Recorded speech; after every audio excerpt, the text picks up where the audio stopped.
우리 창세기 말씀 계속 보면서 오늘은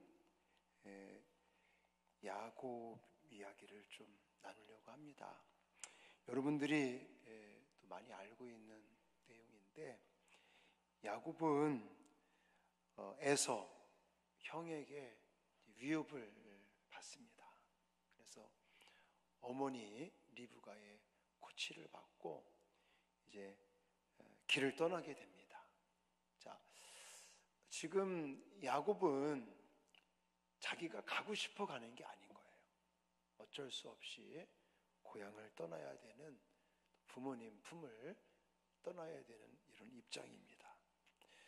저는 이런 야곱의 심정과 상태가 어떨까라는 생각을 할 때에 오늘 본문을 보시면 구체적으로 그런 곳이 나와 있지는 않지만 굉장히 고독하지 않았을까, 굉장히 피곤하고 어려운 그런 마음 상태가 아니었는가 하는 생각을 갖습니다. 제가 옛날에 젊었을 때 결혼하고 이제 아이들 둘 낳고, 또 우리 큰 녀석 선민이가 초등학교 막 1학년 이럴 때 미국을 갈 일이 있었어요. 미국을 혼자. 처음에 미국 갈 때는 혼자 비행기 값도 좀 아끼려고 일본 나리타 공항 가서 5시간 동안 기다렸다가, 그리고 또 거기서 갈아타고 LA까지 가고 그럴 때가 있었어요. 근데 비행기 안에서 밥이 나왔는데 계속 눈물이 나는 거야. 애들 생각도 나고, 또 집사람 걱정도 되고, 내가 미국 가면 솔직히 언제 또 올지 그것도 조금은 좀 힘든 그런 상황이었고, 그래서 지금도 그 나리타 공항에서 한 5시간 기다렸다가 비행기를 탔는데 밥이 나왔는데 눈물이 계속 나가지고 밥을 못 먹었어요. 그 맛있는 밥을. 기내에서 나오는 밥 얼마나 맛있습니까? 근데 못 먹겠더라고. 저는 이 장면을 보면 사실 그때 생각이 많이 나요. 왜냐하면 저도 뭔가 이렇게 정해진 게 아니었거든요. 그러니까 미국 가서 예를 들어 어느 교회에 전도사 사역을 한다든지, 학교를 이렇게 합격을 해서 학교를 간다든지 이런 게 아니었어. 그냥 그러다 보니까 내가 미국 가서 아는 사람도 없고, 또 미국 가서 과연 내가 일단 네 식구를 먹여 살려야 되니까 가장으로서 먹고 살아야지, 또 거기서 비자 이런 관계도 해결을 해야지, 여러 가지로 막 그런 어려운 상황이었거든요. 자, 물론 야곱은 나랑 비슷한 그런 상황은 아니겠지만, 어쨌든 야곱도 지금 형의 위협을 받고 어쩔 수 없이 고향을 떠나가야 되는, 부모님 품을 떠나야 되는 그런 서글픈 환경이라는 거예요. 그러다가 해가 집니다. 이제 사람 마음이요, 화날 때는 좀 덜한데 깜깜해지잖아요. 그런 마음이 더 서글퍼. 근데 오늘 본문에 보니까 그러다가 잠이 들었는데요, 꿈속에 사닥다리가 내려오는 거, 하늘에서. 그리고 거기에 누가 나타나요? 하나님의 사자, 천사들이 나타나는 거예요. 사닥다리를 오르락 내리락 하면서 보니까 여호와께서, 하나님께서 말씀을 주셔요. 어떤 말씀을 주시냐면 위로와 소망과, 그리고 보호자가 되어주겠다. 너를 지켜줄 거고, 너를 안전하게 다시 고향 땅으로 돌아오게 할 것이다 라는 이 말씀을 주신단 말이죠. 저는 이 장면을 보면서 야곱이 너무너무 피곤하고, 육신적으로는 피곤하고, 또 마음적으로는 서글프고 외롭고 쓸쓸하고 고독에 빠져 있는 이 야곱에게 하나님이 찾아오신 거죠. 물론 꿈속이지만 찾아오셔서 그를 위로하시고 그에게 소망을 주시고 또 그를 보호해 주시고 안전하게 다시 고향 땅으로 돌아오게 하겠다는 하나님의 약속을 주십니다. 저는 우리 청년들한테 이런 이야기를 하고 싶어요. 여러분들도 야곱과 똑같지는 않겠지만 이제 삶을 살다가 어쩔 수 없이 내가 원하지 않는 일들, 그런 것들이 벌어지면서 힘들고 정말 죽고 싶고 괴롭고 막 너무너무 몸은 피곤하고 힘들고 이럴 때 하나님의 위로를 받으시고 하나님의 소망의 말씀을 붙드시고 하나님께서 성경을 통해서 우리에게 주신 약속의 말씀을 들을 수 있는 이 영적인 귀가 열려질 수 있기를 주님의 이름으로 축원합니다. 야곱이 오늘 이렇게 피곤하고 외롭고 고독 가운데 정말 어쩔 수 없이 고향길을 떠나는 이런 마당에 하나님께서 그에게 찾아오셔서 위로해 주시고 소망을 주시고 보호를 약속하신 그 하나님이 지금도 변함이 없으십니다. 지금도 저와 여러분들 가운데 항상 함께하고 계시고 또 우리를 위로하시는, 또 소망을 주시는, 또 함께 하시면서 보호하시고 지켜주시겠다는 하나님을 저와 여러분들이 신뢰하고 확신할 수 있기를 주님의 이름으로 축원합니다. 근데요, 나중에 보니까 야곱이 고향으로 돌아오게 되잖아요. 야곱이 고향으로 돌아올 때 혼자 옵니까? 아니에요. 자녀들, 또 아내가 4명에다가 자녀들에다가 또 종에다가 거부가 됐어. 거부가. 왜? 나중에 우리가 보겠지만 에서가 온다니까 혹시나 무슨 일이 생길까봐 자기가 가지고 있는 재산, 뭐 양이며 소며 이런 것들을 한 때, 두 때, 세 때로 나누는 걸 볼 수가 있어요. 그러면 한 때가 얼마나 되는지 알아요? 기본이 한 때가 기본이 1000단이야. 그러면 예를 들어서 양 1000마리가 있다고 생각을 해봐요. 그럼 양 1000마리, 만약에 지금 양이 한 마리에 얼마나 갈려나? 최소한 100만 원은 가지 않을까요? 내 생각에. 송아지는 지금 뭐 한우, 이런 우리나라 한우 송아지가 400, 500 갖거라마. 그러니까 양 한 마리에 한 100만 원씩은 가지 않을까. 찾아보진 않았지만 예를 들어 100만 원이다 그러면 한 때, 두 때, 세 때라고 그랬으니까 최소한 1000마리를 봤을 때 1000 곱하기 예를 들어 100만 원 하면 얼마예요? 10억인가? 10억 맞죠? 산수를 잘 못하는데 하여튼 그러면 한 때, 두 때, 세 때니까 최소한 30억이 되는 거예요. 30억 재산이. 그러니까 하나님께서 약속하신 대로 야곱이 고향 땅으로 돌아올 때는 하나님의 그런 복을 받고 돌아왔단 말입니다. 그러면 야곱이 이제 하란이라고 해요. 외삼촌 집에 가서 지내면서 그런 하나님의 복을 받게 돼요. 그런데 하나님께서 이렇게 피곤하고 외롭고 쓸쓸한 이런 야곱에게 찾아오셔서 위로하시고 소망을 주시고 보호하시면서 다시 돌아오게 하시겠다는 이 약속의 말씀을 붙들고 야곱은 하나님께 어떻게 했냐라는 거예요. 하나님은 야곱에게 그런 복을 주시고 은혜를 주셨는데 야곱은 어떻게 했느냐?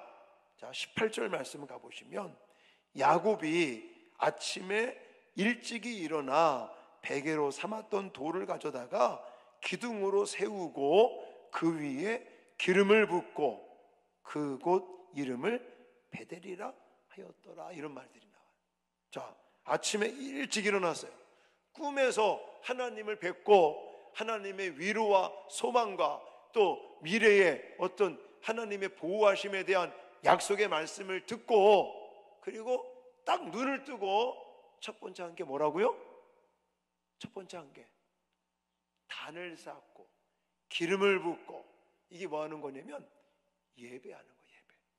이게 지금으로 말하면, 그 당시에는 그게 하나님 앞에 제를 지낸다고 그러는데, 지금으로 말하면 하나님 앞에 단을 쌓아요. 그리고 기름을 부으면서 여호와의 이름을 부르는 건 예배를 드린다는 거예요. 예배가 뭡니까? 예배, 이렇게 우리가 공동체 예배를 드리고 있죠. 이런 걸 가리켜 우리는 공동체 예배라고 그래요. 그래서 이 시간 눈에 보이진 않지만 하나님께 우리가 예배를 드린다는 것은 하나님과 교제하는 시간, 하나님을 만나는 시간, 하나님과 소통하는 시간, 이런 공적인 예배뿐만이 아니라 또 어떤 예배가 있어요? 개인적인 예배가 있죠. 1대1로 하나님과 큐티를 한다든지 말씀 묵상을 한다든지 이러면서 하나님과 교제하는 시간, 소통하는 시간, 이걸 개인적인 예배. 또 한 가지 예배가 있죠. 생활 속에 드리는 예배. 네. 자, 어쨌든 지금은 제가 예배의 종류를 말씀드리려고 하는 게 아니라, 지금 야곱은 눈을 뜨자마자 하나님 앞에 단을 쌓고 기름을 붓고 여호와의 이름을 부르며 예배를 드리며 하나님과 교제하고 소통하는 이것을 1순위로 했다는 거예요. 그래서 하나님이 야곱에게 복을 주셨다라고 말하는 거예요. 저와 여러분들도 야곱과 같이 이렇게 힘든 시간들을 이겨내고, 그리고 하나님께서 야곱에게 부어주셨던 것처럼 우리가 하나님께 복을 받고 큰 은혜 속에 살기 위해서 1번 뭐 해야 된다? 예배에 집중해야 된다. 공적인 예배, 개인적인 예배, 생활 속에, 예배 속에 날마다 하나님과 교제하는 시간, 하나님과의 관계, 하나님과의 소통, 이것이 우리 믿음 생활에 있어서 너무너무 중요하다. 여러분들은 어떻게 하나님과 교제하십니까? 큐티하십니까? 말씀 묵상을 가지십니까? 또 예배 시간에 하나님을 만납니까? 하나님의 음성을 듣습니까? 아니면 종교 시간을 갖다 가십니까? 자, 두 번째는요, 하나님께 모든 것을 맡기는 걸 볼 수가 있어요. 자, 20절 말씀, 20절.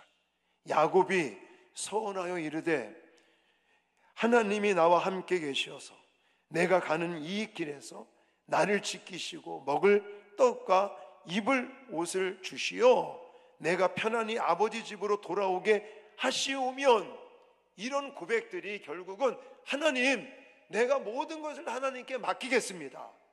하나님 나를 도와주십시오. 하나님을 의지하는 이런 마음의 자세와 삶의 모습이 두 번째인 거죠. 여러분들은 어때요? 여러분들의 삶을 하나님께 맡기고 계십니까? 아니면 여러분 혼자 낑낑거리며 힘들어 하십니까? 그리고 마지막에 22절에는 이렇게 얘기를 합니다. 내가 기둥으로 세운 이 돌이 하나님의 집이 될 것이요 하나님께서 내게 주신 모든 것에서 10분의 1을 내가 반드시 하나님께 드리겠나이다 하였더라. 이걸 지금으로 말하면 11조, 뭐 이렇게 말할 수 있겠죠.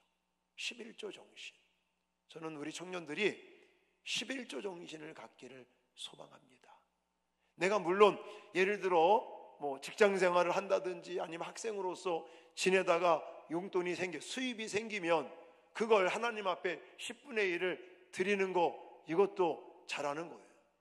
사실은 물질만 예를 들어 그렇게 드리는 것보다는 우리 삶의 전반적인 모든 영역에 있어서 하나님께 10분의 1을 드리는 것이 바로 11조 정신입니다. 그럼 11조를 드리는 이유는 뭘까요? 아깝나요? 아니, 그거는요, 하나님이 내 삶의, 내 인생의 주인이신 것을 고백하는 행위입니다. 또 하나님이 내게 복을 주신 거에 대한 감사의 표현인 거예요. 여러분, 나중에 애들을 낳아서 길러보십시오. 예를 들어 자녀가, 저는 4명이잖아요 4명 중에 좀 미안합니다, 가장 좋아하는 딸이 있어. 이유는 뭔지 아십니까? 너무나 표현을 잘해요.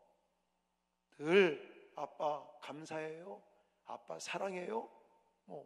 지금 이제 외국에 나가 있지만 집에 있으면요, 제가 딱 문 열고 들어가면 1번으로 튀어나와 가지고 아빠 고생하셨어요, 아빠 사랑해요, 뽀뽀해 주고요. 아빠 너무너무 피곤하시죠? 그런 표현들을 너무나 잘하는 거예요. 그런 이야기를 들으면서 제가 너무 행복하고. 우리 여기 따님들 계신데 이렇게 집에서 하나요? 징그럽게 목사님. 아빠 입장에서요, 뭐 그렇게 딸이 나와서 그냥. 지금요, 제가 선우한테 문을 안 열어요. 사춘기라. 아빠가 들어와도 뭐 들어왔는지 마는지. 제가 선우야, 아빠 왔어. 왜? 아빠랑 한번 허그해야지 이놈아. 한참 기다려야 문을 삐끔 열고. 그런 아들보다는요, 제가 들어가자마자 튀어나와서 뭐 그냥 막 뽀뽀해주고 뭐 사랑한다, 고생해, 이런 딸이 솔직히 더 좋더라고. 더 주고 싶고. 용돈 많이 보내줍니다. 그래서 지금도 뭐 거의 매일같이 카톡으로 영상통화하거든요. 어제도 했고 뭐 할 때마다 그냥 아빠하고 뭐 사랑해, 이 말들을 너무 잘하니까, 표현을 잘하니까 아빠 입장에서 그냥 더 주고 싶은 거죠. 그러니까 물론 하나님이 인간은 아니시지만 하나님도, 그러니까 11조 정신을 갖는다니 그런 거예요.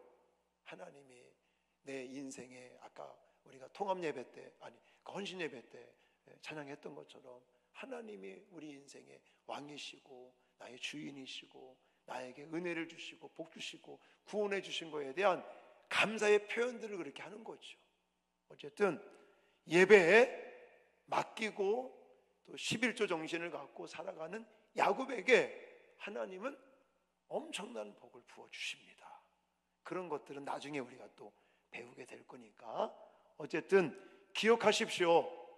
야곱이 외롭고 피곤하고 지치고 쓸쓸할 때 하나님이 찾아오셨다. 그리고 그에게 위로하시고 소망을 주시고 또 지켜주시고 보호해 주시겠다는 약속의 말씀을 주셨고, 그 약속대로 야곱은 나중에 한때, 두때, 세때나 되는 엄청난 부를 가지고 돌아오게 됩니다. 하나님의 약속대로. 근데 그렇게 하기까지 야곱은 하나님께 어떻게 반응했다고요?